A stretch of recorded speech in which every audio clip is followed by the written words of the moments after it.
Do it like this because we have to finish this session at 5 o'clock. So I thank you very much. Thank you. Honorable Senator Mushahid Hussain Syed, Vice Chairman of ICAPP and a great leader. Honorable Park Ryobok, Secretary General of ICAPP, and Honorable Mariam Gokha. Excellencies, distinguished participants, good afternoon. I would like to start by thanking the ICAPP and the New Azerbaijan Party for their warm hospitality and superb organization. In a fast-changing world beset with tension and misunderstandings, it's imperative for us to have this kind of dialogue, to trade notes and share experiences, learning from each other, so that we can further promote global and local outcomes that we all would like to see. I believe that the role of women is indispensable and paramount when so much of the world is in influx, facing an uncertain future. The more women are empowered to play important roles and make important decisions, the better the world around us is likely to become. For example, it's become a cliche in our society that our society's aging and insufficient labor supply will come up in the near future. Women unemployment in many societies are happening, and another well-known example is the women's strength in microfinancing. It has been demonstrated that the more women are involved in microfinancing at the grassroots levels, the better the financial performance of such communities tend to be. As we know, gender equality and women empowerment are fundamental tenets to the implementation and progress of Sustainable Development and Goals 2030. Research shows that when societies engage and invest in women, the broader community gains. Women are key drivers for change. They are economic actors and soft-skill leaders. Giving women more say and more influence is essential for poverty eradication, inequality reduction, and inclusive and sustained economic growth.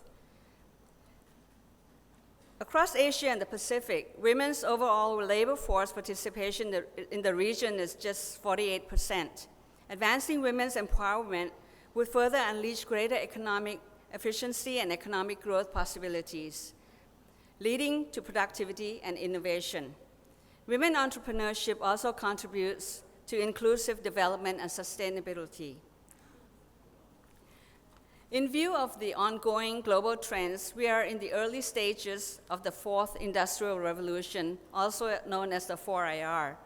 This era of digitization and innovation is underpinned by exponential changes in the way we live and work and relate to one another. Many have referred to these global trends as disruptions driven by technological change and innovation. But I tend to see disruption as changes we do not like, because they require our adaptation and accommodation. And second, as changes and challenges that are fast and furious, almost like runaway changes that we can hardly control. This is why we view disruptions with skepticism and apprehension.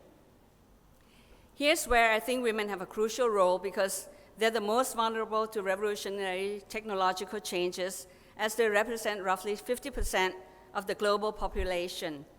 As the fourth industrial revolution changes the nature of work, the job market will be acutely affected.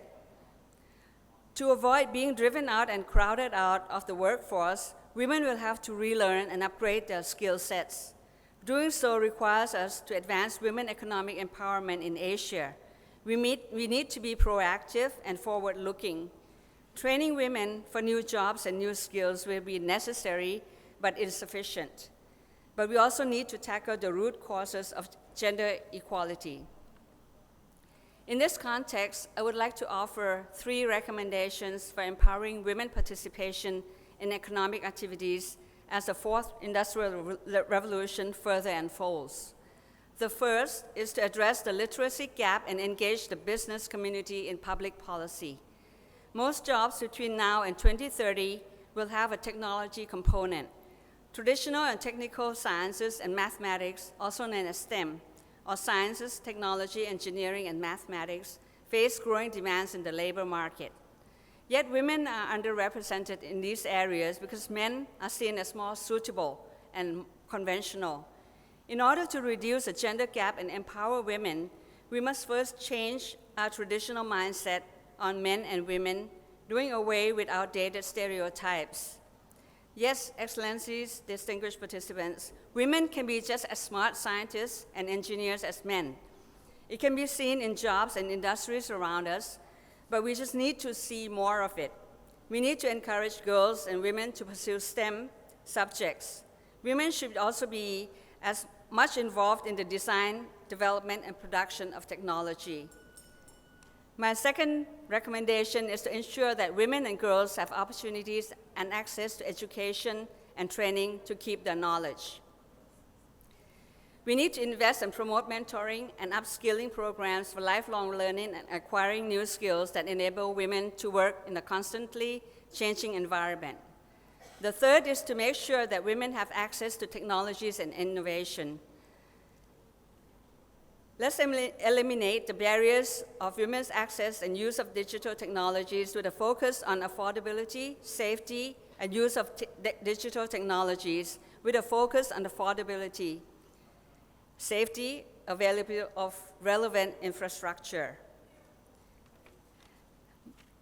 More deliberate efforts and cooperation will be needed by governments and businesses to ensure that the talent pool of women is well recruited, educated, equipped, and promoted.